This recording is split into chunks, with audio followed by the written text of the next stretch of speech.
Today, we are going to be getting into reading tab and playing our first melodic songs with what we covered last week and the week before with basic chord progressions and starting to apply it to songs. And now we're getting into where does musical notation and tab fit into the mix, as well as melodic songs. And so once you close that loop, now you can really do a lot. When we actually need to specifically communicate what we want to perform, we need to go deeper than slash notation or just writing the chords above the lyrics. And so guitar has its own form of notation, and the best form of it is what we call this dual staff notation here, where at the top we have the traditional musical staff that you would see on any treble clef instrument. And then below it, we have the tablature. So up top here, we would have our standard musical staff with the treble clef. The standard staff is going to be 5 lines. So you have 1, 2, 3, 4, 5 lines here. 1, 2, 3, 4, 5. And then we'll have a clef marker. And the clef marker is a symbol that tells us where the expected notes on the clef actually fall and what range of notes we're working with. So this particular clef is called the treble clef. It's created by starting at the bottom, you go up, and then you loop around clockwise, you circle down, and then you circle around. You want the circle to be around this second line in the clef, actually. So we start at the bottom, we go up counterclockwise, circle down, and circle around the second string. And that's how we make the treble clef. The treble clef is also called the G clef because it circles this G note. So the G note would be the note on the line. And then in between the lines, we have the spaces. And the spaces are also places notes can go. So the notes are placed in here, and they're either on a line or a space, and each of those represents a note in the musical alphabet. And from there, you can figure out how to play a particular piece of music. But as we mentioned on the guitar in lessons past, most notes exist in multiple places on the guitar. So here we see that there's a note here that we would call C3, but if we go to the guitar fret up here, there's multiple C3s. So there's multiple places to play those notes. And on the guitar, we want tablature because the tablature is the tiebreaker. Should I play it here or should I play it here? The tablature will tell you, because tablature for guitar is made ideally by an experienced guitar player who understands the stylistic preferences that are required to arrange a piece in the style and make it playable and fun to play. And if you don't have an experienced person arranging your pieces, it's going to be a lot of trial and error, which you can still do, but it will be clunky. It's best to do that once you've got experience. So tab is really useful, though. A lot of people mistakenly think that tab is it's an alternative to reading notes or something like that, and certainly people have used it that way. This is the dual stave that we have. So on the top here, we have the treble clef and the standard musical staff of 5 lines. And below it, we have 6 lines. And each of the lines on the tab represents a guitar string. And then the numbers represent which fret to play. We're going to go over this again in just a minute, but I'm just saying this for now. So this is just like a coordinate map of where you could find these particular notes on the guitar. So each note corresponds to one fret number in the tab here. That's just going to be written by the number of frets. So fret 0 is the open string of the guitar, and then fret 1 would be playing the first fret, fret 3 would be playing the third fret, and then fret 0 would be playing the open on the next string. So the lines on the bottom are going to be low in pitch. So that's going to be your big E string down at the bottom. And then at the top, these are going to be higher in pitch. So that's going to be your high E string. So when you're reading tab, and again, we're going to go over this in a bit more detail in just a moment, it's going to be just an XY of the frets to play. The problem with that is that the fret numbers themselves don't tell you which notes you're playing. So a person can play entirely with tab and know nothing about the notes they're playing. And that's really bad for developing the mind of a musician. Like, musicians really need to be aware of the notes they're playing. And so tab got a bad reputation for a while, but in fact, it's actually incredibly useful because it shows us the arrangement of where those notes are suggested to be played on the guitar. This note here is E2. It's our lowest E on the guitar. Then we would go F2, G2, A2, and then the tab would tell me exactly where I was expected to play those notes. If I didn't have the tab, I could still figure this out, but there's actually 2 places on the guitar that A2 lives. A2 is the open A string, but it also exists on fret 5 of the E string. So if I were just looking at the music notation there, I wouldn't actually know, should I play it on the open or should I play it on fret 5? The only way of knowing is by thinking about the overall piece and using your experience to guide you. And that's fine once you get experience and you know what you're doing. But in the beginning, and even often for complex pieces, the specific arrangement really matters. If you're trying to study how a guitarist played something, you want to be able to play it as accurately to how they did so you can analyze it properly. We need this dual stave for music on guitar to be that readable, and it's the combination of the tab and the standard musical stave, that notation, that allows you to know what you're playing. So when you work on guitar music, you want to read the notes first to figure out what you're playing, and then look at the tab to see the suggested way to play it. Does that make sense? It's a multi-part thing. It's here's the notes, this is what you're playing, and then here's how to play it. If you try to take the shortcut of never reading the notes, you will become perhaps able to play a lot of music, but oblivious to music theory and what's actually happening in music. So it is really important to get in the habit of reading the notes. There's lots of YouTube videos and free information on how to read music notes, so I really didn't want to dedicate too much time to that today. But here, like I was trying to say before, this is the treble clef.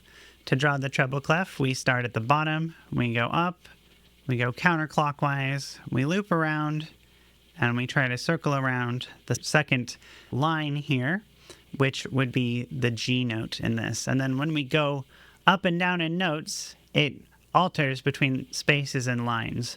So this would be E2, and then this line would be F2, then this space would be G2, this line would be A2, this space would be B2, and then the octave register number always increases at C. So we have C3, D3, E3, F3, G3, A3, B3, C4, and so on. So you can use that to figure out the notes, and then this diagram here shows where you can find those notes on the guitar.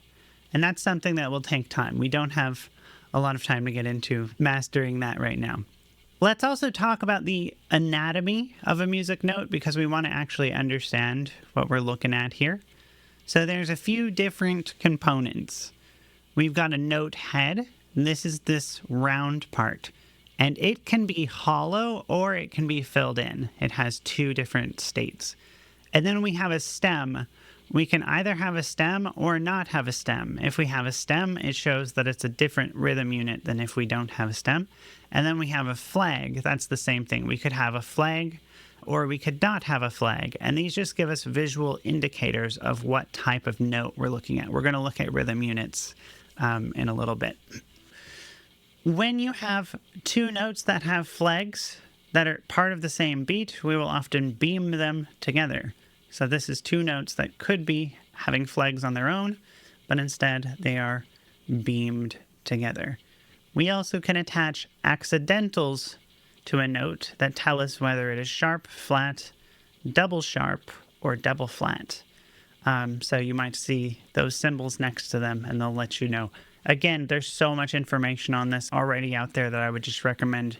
If you want to learn more about reading notes, you can just practice following along with scales and figuring out what those notes are and just going up and down. Let's get into the reading guitar tab in a little bit more detail right now. When we read tab, like I said, it's a coordinate system. So we have 6 strings, 1, 2, 3, 4, 5, 6, and those strings represent E, A, D, G, B, and your high E string. So the lower in pitch is towards the bottom. And that's preferable for how music is generally organized in writing, where low in pitch is usually lower. The guitar, a tab emulates that a little bit, but there are some exceptions. Here we have a scale that we've already learned in this course. This is the open position C major scale. So I could practice going E2, F2, G2, A2, B2, C3. That's going to be right here. Then we have D3, E3, F3, G3, A3, B3, C4, D4, E4, F4, G4. And then I have that descending. G4, F4, E4, D4, C4, then B3, A3, G3, F3, E3, D3, C3, B2, A2, G2, F2, E2. So this is a great way of practicing your notes. And when we play in a position like this is the open position, each note exists in only one place, so we don't have to worry about duplicates. So that's kind of part of it. So if you're interested in reading your notes and applying them to the guitar, this exercise is actually a great way to get started with that. And again, it's playing a scale we've already played before, right? So with tab as well, I'm going to say there are different levels of it. We're going to look at reading tab more next week as well, because there's a lot of additional symbols and things you'll see outside of just having the coordinates of which frets to play. But for now, this is the easiest way to think about it, and it's all you're going to need for this week. Here, this is going to be a breakdown of rhythm units. So notes are going to have different configurations depending on what rhythmic unit they represent. And a rhythmic unit means how long or how short is the note being held for. We had talked about measures before, measures being a container of beats. In music notation, we have a way of writing beats down. If we see a note that has its head filled in and it has a stem, that means it's a quarter note, and a quarter note lasts for one beat.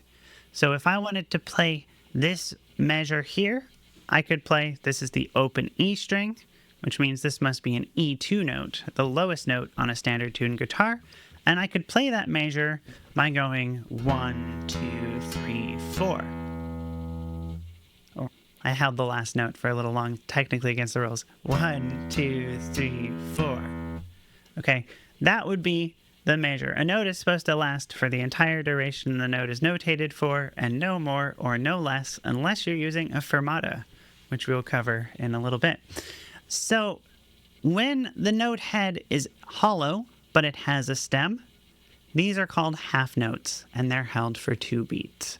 So I could do something like playing this measure going 1, 2, 3, 4, 1, 2, 3, 4.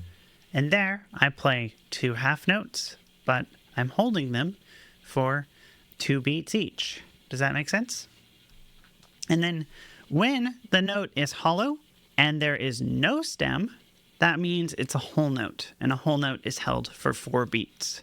So that measure would be 1, 2, 3, 4. And then if I wanted to play these 3 measures, I could do 1, 2, 3, 4, 1, 2, 3, 4, 1, 2, 3, 4. And then I've played that. That is how the note unit, the rhythm unit, communicates the duration of each note relative to each other. And then tempo up top, this is a tempo marker, and it means that the speed of the beat is 120 beats per minute. Now, in exercises and such, you can ignore this for now entirely. But tempo is the overall speed, which I think we covered before when we talked about rhythm. So when we play a beat, we can also subdivide a beat. And when we subdivide a beat, that means we're playing more than one thing per beat. So here we have a unit called an eighth note, and these eighth notes are beamed together like this. And when we beam notes, we tend to beam them in single beats. So if I wanted to play the eighth notes, we actually count them using the sound and. So we would say 1 and 2 and 3 and 4 and. So we're counting in between the beats. 1 and 2 and 3 and 4 and 1 and 2 and 3 and 4 and. So if I wanted to play these two bars, I could play 1, 2, 3, 4, 1 and 2 and 3 and 4 and 1, 2, 3, 4, 1 and 2 and 3 and 4 and 1, 2, 3, 4, 1 and 2 and 3 and 4 and 1, 2, 3, 4, 1 and 2 and 3 and 4 and that's a basic counting exercise that you should definitely practice on your own, and you can do it when you strum, and especially if it's very common to do the and of the beat as an up strum. Lots of patterns are based on this. So you could do 1, 2, 3, 4, 1 and 2 and 3 and 4 and 1, 2, 3, 4, 1 and 2 and 3 and 4 and that's really nice because as you're doing that, your down strum stays the same speed the whole time. So you get the up strums for free because you're just putting them in. 1 and 2 and 3 and 4 and 1, 2, 4, 1 and 2 and 3 and 4 and 1, 2, 3, 4, 1 and 2 and 3 and 4 and 1, 2, 4, 1 and 2 and 3 and 4 and 1. And I'm speeding up the tempo.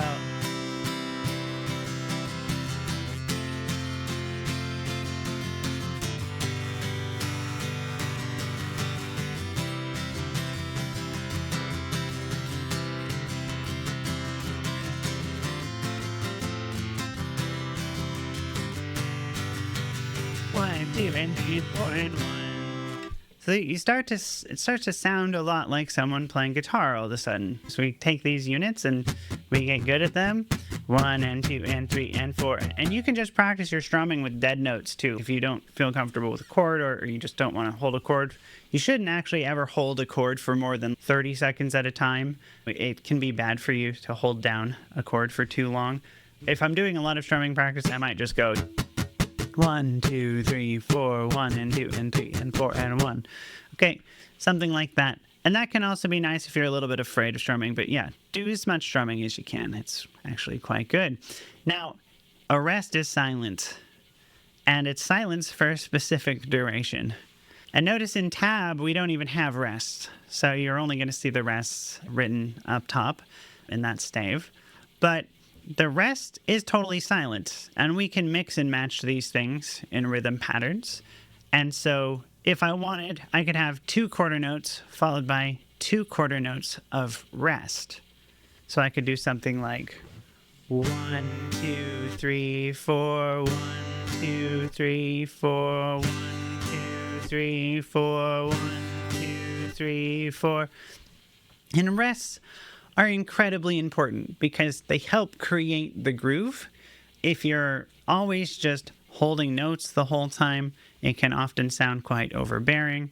You want to make sure that there's dynamics and space in the music, and a lot of times rests make patterns rhythmically funky. There's a concept called syncopation where we rest on the beat and we emphasize things that are off the beat, and that allows us to create really cool, really funky, really satisfying, and very popular rhythms. Like most of the strumming patterns and things out there are just applied syncopations to basic eighth note strumming patterns. So if I'm doing something like 1 and 2 and 3 and 4 and 1 and 2 and 3 and 4 and...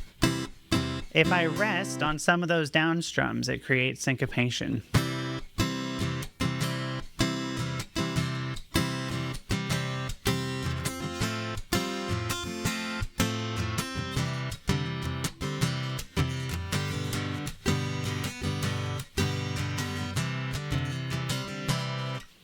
So you hear how that, hopefully hear how that's a bit funky sounding, an interesting strumming pattern to it.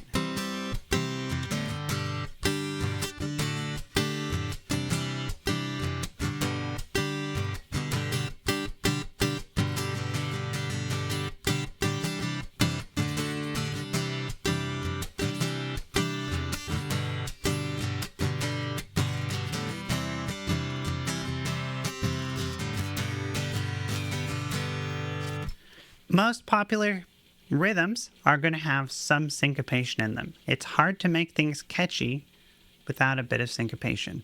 Without syncopation, things can sound overly simplistic, maybe a little childish or something, but it's really important for making anything sound catchy, interesting, or fun. So you'll hear syncopation in basically everything, and it's created by putting rests in where we would otherwise have a downbeat. So you'll usually see eighth note rests when syncopation are involved because they're just resting on the beat and then they're playing on the end. So that's really fun once you get the hang of it, and you can make so many good rhythms through using that. So now I want to go a little bit beyond the basics with some of this stuff. These would still probably be considered basics. You're going to see this stuff all the time, but up here, this is the absolute basics. And now here, we're a little beyond those. So the dotted note adds 50% time duration to the unit. So originally, this quarter note was worth 1 beat, and once a dot is added to it, it's worth 1.5 beats. So here, we can actually fill this measure with 2 dotted quarter notes and 1 quarter note, because 1.5 plus 1.5 adds up to 3, and then this quarter note adds up to 4, and we're in common time signature, we're in 4/4, which means 4 beats per measure, and so this is a valid measure. We can also add dots to our rests. There's even double dots, but that is beyond the basics for sure. You don't see double dots very often. Tied notes are when we actually combine the duration of 2 notes. And you can actually tie notes across a measure. And this is really useful. Sometimes a melody will have a note that's held for more than 1 measure, or they want to create syncopation or some interesting rhythmic change. So tying notes is really important. So this single note here would actually be held for 4 beats. And that's why this in the tab is in brackets, because you're not actually supposed to play that note twice. You're supposed to hold this one for the duration of both. So if we were to play that, it would be 1, 2, 3, 4, 1, 2, 3, 4, like that, where we have our basic half notes, and then we have 2 tied together half notes, and then we have another half note. That's a way to create an interesting groove, and tied notes are pretty important. You will see them pretty early on. And then we have a concept called tuplets. And tuplets is somewhat advanced to understand, but basically this little bracket with the 3 in the middle above means that 3 of these equal the duration that would typically be 2 of them. Whereas 2 eighth notes would typically fill 1 beat, now 3 eighth notes can fill 1 beat. And so each one has become a little bit shorter in duration to accommodate for that.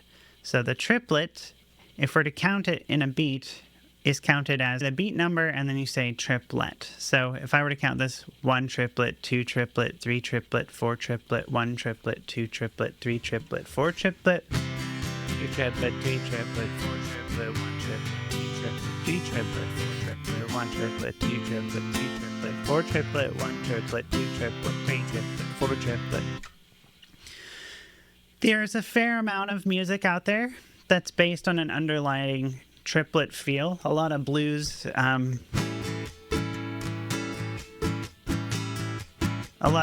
will have a triplet feel to it.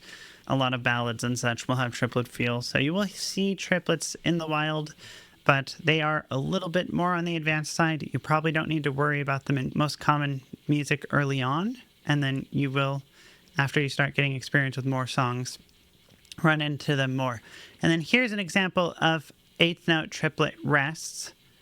And then if we have two beams or two flags, that means these are 16th notes.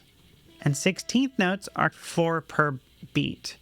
And they're counted 1 E and a, 2 E and a, 3 E and a, 4 E and a. So that means every beat we're doing 4 events. So if I'm doing 1 and 2 and 3 and 4 and, that's eighth notes. 2 and 1 and 2 and 3 and 4 and eighth notes is 2 per beat. And then 16th notes, 1 E and a, 2 E and a, 3 E and a, 4 E and a, 1 E and a, 2 E and a, 3 E and a, 4 E and a, 1 E and a, 2 E and a, 3 E and a, 4 E and a, 1 E and a, 2 E and a, 3 E and a, 4 E and a, is 4 per beat. 1 E and a, 2 E and a, 3 E and a, 4 E and a. And you can count it out like that. And you, for your eighth notes, if you just keep your downstrum going on your eighth notes, you can do the 16th notes just by putting your upstrums in. So if you're 1 and 2 and 3 and 4 and 1 E and a 2 E and a 3 E and a 4 E and a. And it's actually easier to alternate strumming like this than it is to do 2 downs in a row. So 16th notes are oddly enough easier to play than eighth notes if you're doing your eighth notes with downstrums. Anyway, just a little bit of information there. And again, early on, you're not going to run into 16th notes too much, but if you see them, I want you to start to recognize them. So that's why we're going through it quickly. And then different time signatures. So these 2 numbers stacked on top of each other are time signatures. The number on the top tells you how many beats per measure, and the bottom number tells you what the unit is, the beat unit. So 4 is quarter note, 8 is eighth note. Sometimes you'll see a 16, but for now, that just means how many beats per measure. How many beats fit before we draw a bar line. And then at the very end here, you're going to see the fermata. It's a cool symbol. Fermata means to hold that note for as long as you feel is appropriate.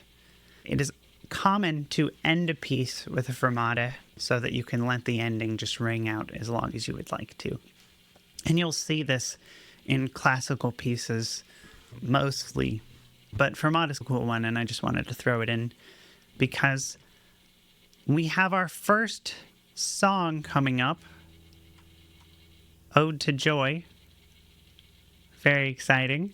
It's a Rite of Passage piece on almost every instrument. And before we get to that, though, I want to show this rhythm reading introduction. I've used this for many years, and sometimes we'll use a shorthand rhythmic notation. This is called the rhythm stave. And on the rhythm stave, we don't care what notes we're playing. We're just indicating time. And because of that, there's only one line that goes across. And instead of the note heads being round, they're this diagonal slash. So this would be 4 quarter notes on the rhythm stave. And then here would be 8 eighth notes. And then here would be 2 eighth notes followed by 3 quarter notes. So in here are a bunch of different measures that you can practice as strumming patterns. A lot of these are going to be really nice strumming patterns. 1 and 2, 3, 4, 1 and 2, 3. You can combine them. So I could combine measure 3 and measure 4 here.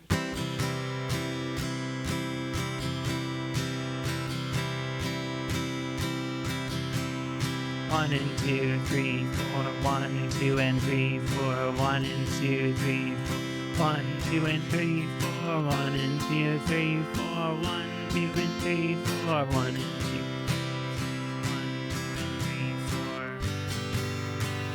1, 2 and 3, 4, 1. So those are nice patterns to strum and to practice your reading and counting.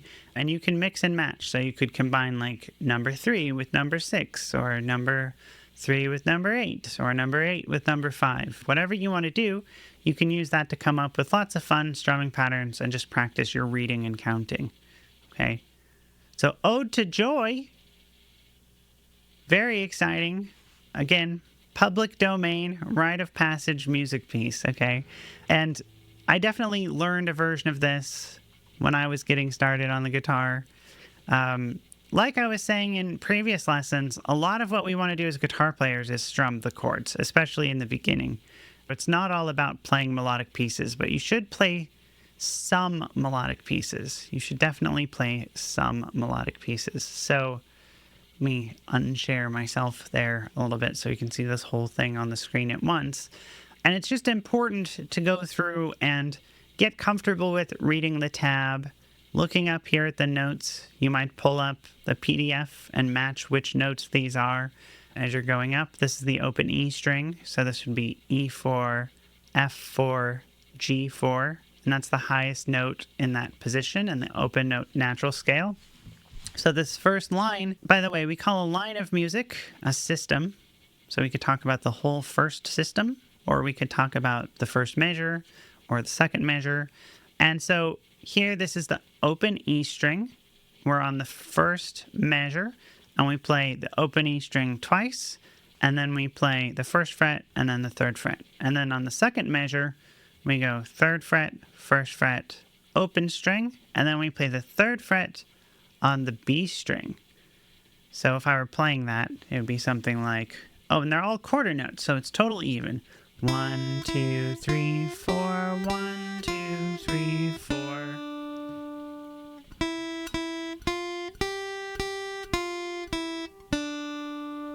Very good. Just the way Beethoven would have wanted it. I don't know.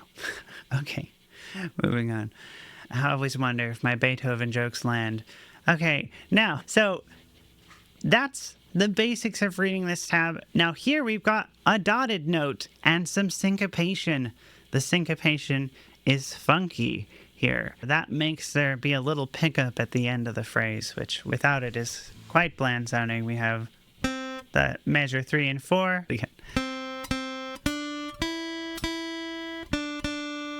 So you hear that little rhythmic jump at the end there. That's syncopation doing its job. Without that, it would be really hitting us over the head with the melody. It would be...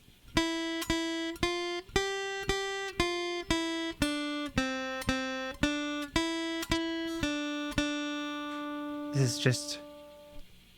doesn't have as much zest at the end, right? We want that little bit of rhythmic groove.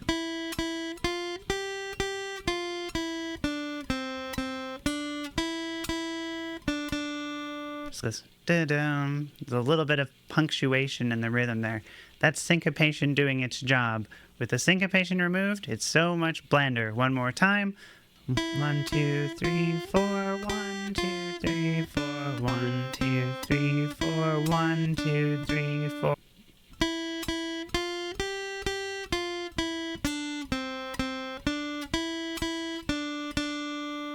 Just not nearly as good, right? I'm sharing my own opinion there.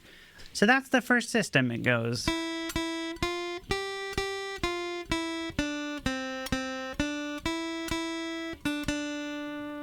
And the nice thing about open position is usually you're playing the same finger as the fret, so it's also telling you what fingers to use. But a common mistake is thinking that the numbers in the tab are telling you which fingers to use. They are not. They are telling you which fret to play. So you could still use any fingers you wanted for these, but in this position I would recommend, if it says number 1, use your first finger. If it says 3, use your third.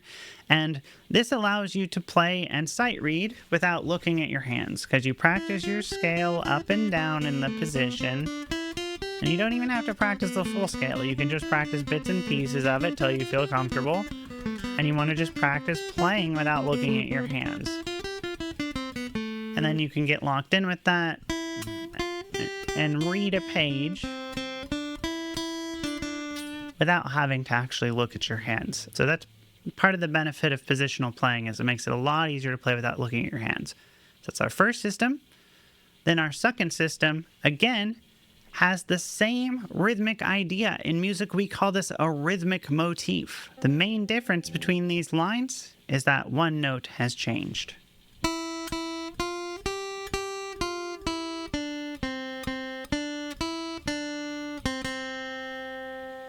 That one change makes this serve as a response to the first phrase and gives us a little bit of variation. But when we make a melody, it is common to have a motif repeat. And so this motif, the whole first system basically repeats with one small variation here.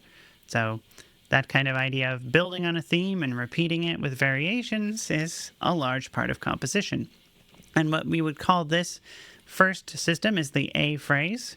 And then we have a variation on it, which we'll often call A prime if we have a variation.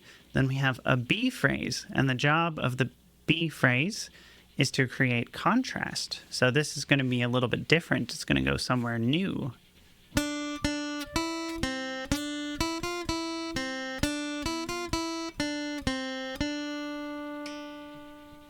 So this actually has some eighth notes in it. So we've got a change in our rhythm. And our melody starts on the second string instead of starting on the first string. And we're starting on a D note here. So we're starting on a different note. This started on E, this started on D. So we've gone somewhere different. We've got a bit of a different rhythm pattern. So if I was counting this, 1, 2, 3, 4, 1, 2, and 3, 4, 1, 2, and 3, 4, 1, 2, rest.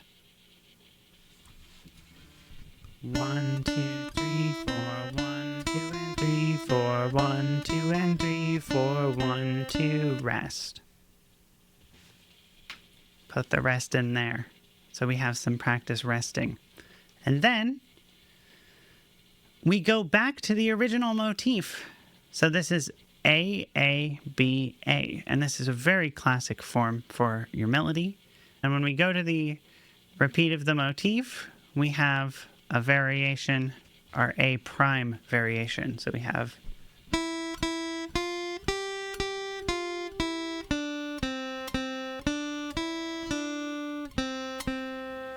but we have a fermata on the end. Sorry, I need to scroll this up.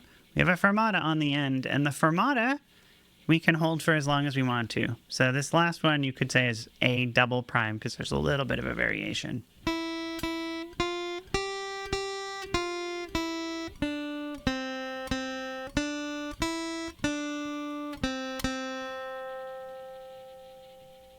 Hold that, let it ring out. You've completed the piece.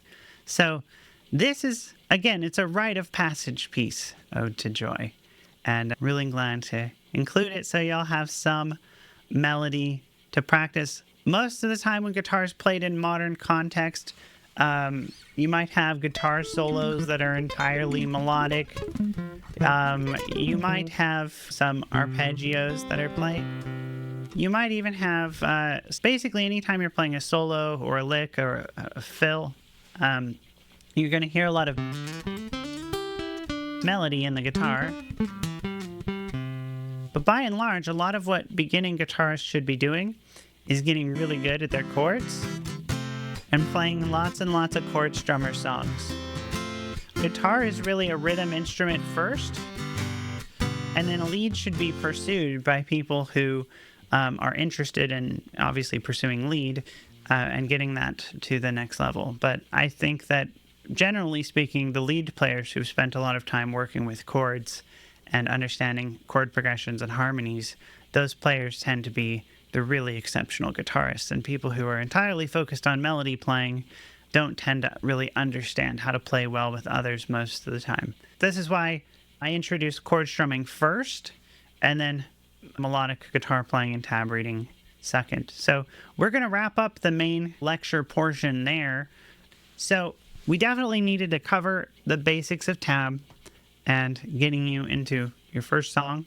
I would say as well, for practice, these rhythm patterns here are really important.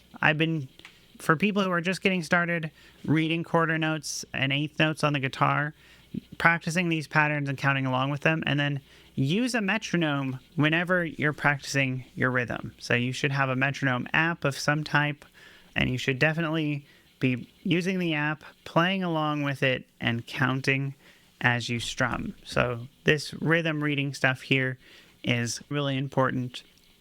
And then, yeah, we have our basic rhythm units and counting.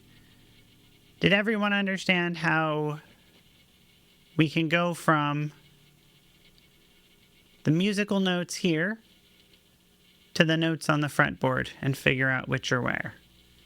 So if you look at tab, the tab is like this fretboard, but the numbers are telling us which fret to find.